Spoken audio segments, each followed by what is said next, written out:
All right, we're back. Actually, it's much later. And I'm running errands all day and trying to get this place warmed up and trying to get. So I got that shifter back on. I'm gonna eventually get. I got one coming. Hopefully, a better shift housing because I'll show you this. It's still only one bolt holding it in, but it works. It goes through all the gears. Well, what's that one? This one's kind of there. We go. Rock the tractor in and forth. It's fine. It does actually go all the way up to the high side too. So that's nice. So that'll work. Got the other bolts for us to cover, so that's all going to go back on. Now, so people were talking in the last video about this PTO shaft. I do not have a bearing to support that. And there were some were saying I needed it because it would rattle. Some were saying I won't. And I went into the Oliver polling group and asked them. I basically got the same answer. Half of them were saying I'm going to need it. Half were saying I won't. I think, so what I'm going to do, I decided was, found a guy for $12 that makes the cover that will cover that up if I pull this out. I think I'm going to run it the way it is. I have a source for a bearing, and I also have that. So if I run it the way it is, if I notice it's rattling or vibrations, I'll take it out. Now, I think, yes, that shaft spins all the time, but there won't be a load on it.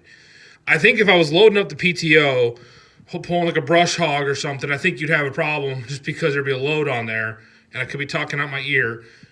But we'll see how it runs. Basically, my thought is, if I got to put a bearing in there, I'm just going to pull the thing out. You know, it's a pulling tractor. The really only time I'm ever going to use that PTO is for if I was ever going to run on the dyno, and I'm not going to do that. So I think I'll put it back together. Like I said, I have a source for a bearing, so I might come up with that. But more than likely, what I'll do is I'll just pull that out because it's going to be simpler, something that's not, it's not needed on this particular project. So what I'm going to do is I'm going to get the seat back on that we were talking about the other night when I got kind of stopped by that thing. I'll get the seat on, get the rest of those bolts tightened up, get this thing kind of wrapped up for now, and then probably tonight I'll pull that sheet metal back off, and I'm going to try and pull that generator out quick here. So I'll get you set up, and I'll bring you right back. Got you back here. We're going to put that seat on first because if you remember, when I pull it off, I realized that it's a lot easier to have the seat off, or it's easier to get those bottom bolts on the seat on there with that PTO cover off. So, we'll go from there. Because this thing is just light, so light.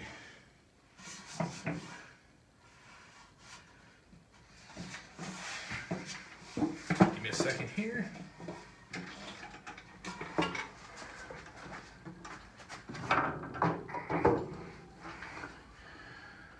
All right. Get a little bit. So you're not just looking at BIBSTER here. Yeah.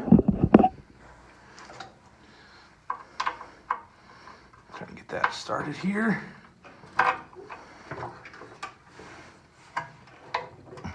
Come on. Come on.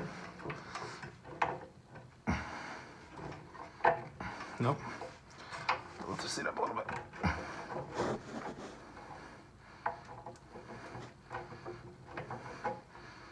The bottom bolts just go in. They're just bolts. And the top ones have the little bracket deal on them. So I want to get these at least somewhat started.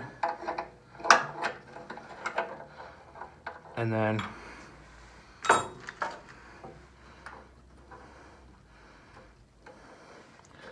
top one kind of started too, and then I'll move over to the other side. So hopefully y'all had a good New Year's Eve. It's 2021, it can't get any. Hopefully it's a better year. Hopefully we're spending a lot of time at the pulling track, learning, trying to be the best in farm stock. I'm just looking to have a good time. Try and have some fun out there. We'll see how it goes. I did have somebody ask me in one of the Oliver groups about the old hydraulic pump, what I'm doing with it. And that's going to go on So I haven't really talked about it a little bit in early videos, but we've gained quite a few subscribers since then.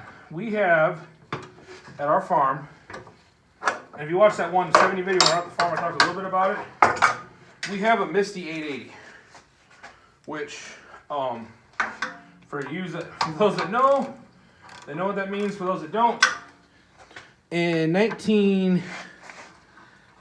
when the Oliver Corporation came out with the 770 and the 880, the 3-digit series we call them, they were having trouble because the tractors, they look so similar. They thought, well, by golly, we can't have these tractors look the same.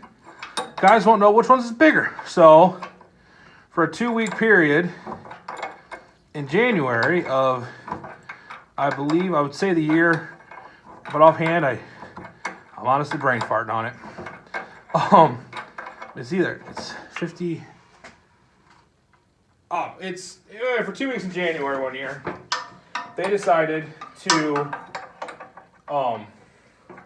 paint a misty green, and 58. I think it's 59. I believe 59. I said I know if I whatever year I say, it'll be the wrong year, and somebody will say, "Oh, it's the wrong year. It was this year." And you don't have no. We know. I know it's the right one. It's just when I'm not thinking about it, I can't exactly remember what year it is. I know this year is 2021. That's all I got to really worry about. But anyway, so we have one of those, and it's been sitting since I think 82 was the last year it ran, and it popped the head gasket or something. And my grandpa at the time, it was the 80s. It was tough. It was a tough time being a farmer then. And he had, it was hard on him, and so he didn't have the money to fix it, and so he just parked it. And they didn't know it was a Misty. My dad had actually repainted it in high school. It had already been painted. It was already not painted clover, but they said where some of the paint was chipping, there's a different color green underneath there. Well, fast forward, that's 82. The tractor breaks down basically. The head gets pulled off, gets all covered up, and left. That was it. So as a kid, I was growing up. I'm an '88 model, so it's been broke since before I was alive, before my sister was alive, and Grandpa, he had parked it.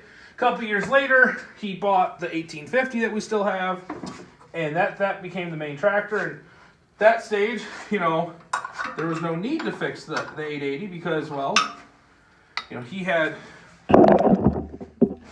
Let's see on both sides here. There you go. At that point, he had the 1850, and he didn't need another bigger tractor. He had the 770 running. I think the Super was still running that time. The Super still was.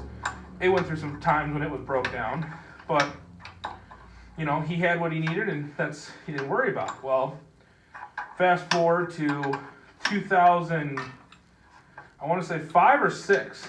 So quite a jump. At this point, we've moved the 880 to a little bit better spot. Still, the talk was we have a 460 and we have a bell housing that we can make that 460 up to a tractor rear end, and we were always going to put a 460, look like an old hot rod tractor. Thought because in our heads the motor's probably shot, the transmission was having some issues.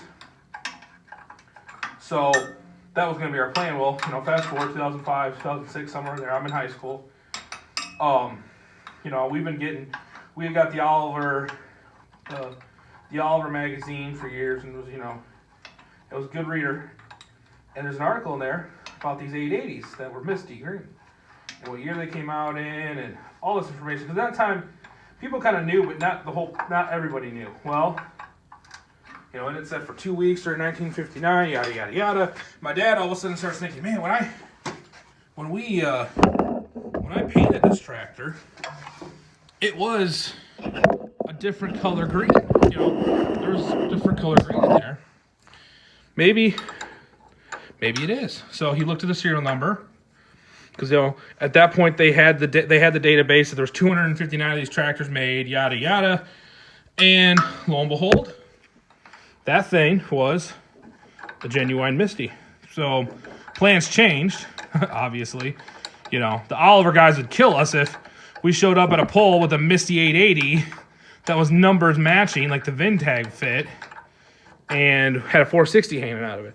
So we bought another 880, basically so we can make sure we have enough parts to get this one going. Because of how long it sat out, and just, now our goal is to keep as many of the parts on the Misty as we can. But this one the one we got came with a bunch of new parts, like intake manifold, exhaust manifold, new carb, new front tires, the back tires are in really good shape. I mean, just a lot of the stuff that we were going to need on this restoration, we were able to pick up, as well as an engine that, actually, we might see that one back in here pretty soon, that should run pretty well. So in case that block is completely trashed, we can do that. And you'll see that eventually. I mean, it's going to be a long time until you see that one in here.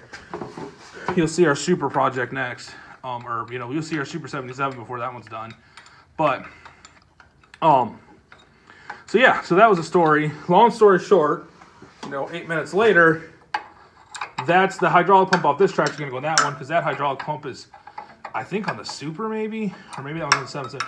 Basically, at some point, they needed a hydraulic pump because one of them had broke. So they robbed the one off the 880. So this one, I'll go through it when we restore it and make it work. So, yep. Well, I'll get this seat bolted back on, and I'll bring you back once we get that on there. So, be back just a second. All right, we're going to put this cover on. I thought I'd show you guys. So you want to make sure that you have your clutch fork in this position the right way, so your grease cert will be right. And then, oh geez, drop your tools on the floor. And if you go in right, as you push it in, your shifter should kick right out. And then it'll lock in, just like that. And now all of you other farm stock pullers can see that I did, oh, there they are. I did put in that PTO shaft. You want to make sure you have it the right way, so that way if you are actually running this on a tractor, which if you look at this, I did not have that right. So smart me, you might want to actually use your flashlight to look.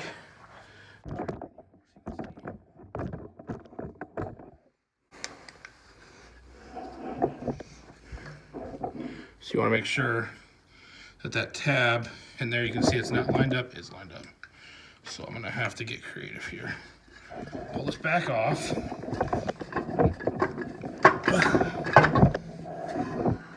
And make sure that's lined up like that.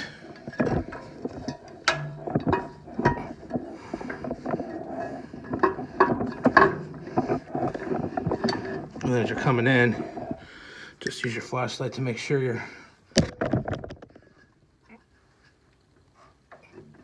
Come on. Come on. There we go.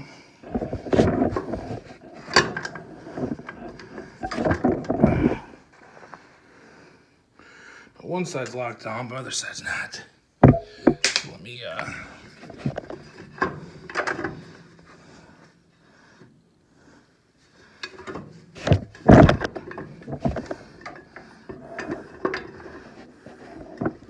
see if I can get this to work here. Come on. No, it's not. Hold on a second. All right, that's better. So now you can see that. I'll light again for you. That this thing is holding on to that. It'll actually engage that. So we'll get. Oh, there's. All the same length. That's fun.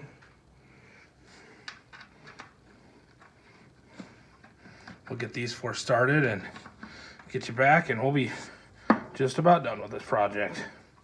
All right, so we got that all done, all buttoned up there. That's all buttoned up. I mean, that cover's still got one, but who worries about that? Close that up. Yeah, so hydraulic pump has been yeeted out of here. Bye-bye. Come back to you later. But yeah, so we'll see how it runs. Like I said, if I need to run that support bearing, I will. But for now, there's like 8 inches of snow outside this door. So I need to actually turn this tractor. I'd like to turn the tractor around so I do all the front work. But I might not. I might just drag my cart over there and do it up there. But that's where I'll wrap this one up at. So make sure to like and subscribe. And we'll see you on the next one. Hopefully tomorrow we'll be pulling off the generator and starting to work on some wiring issues on this tractor. So we'll see you on the next one. Bye.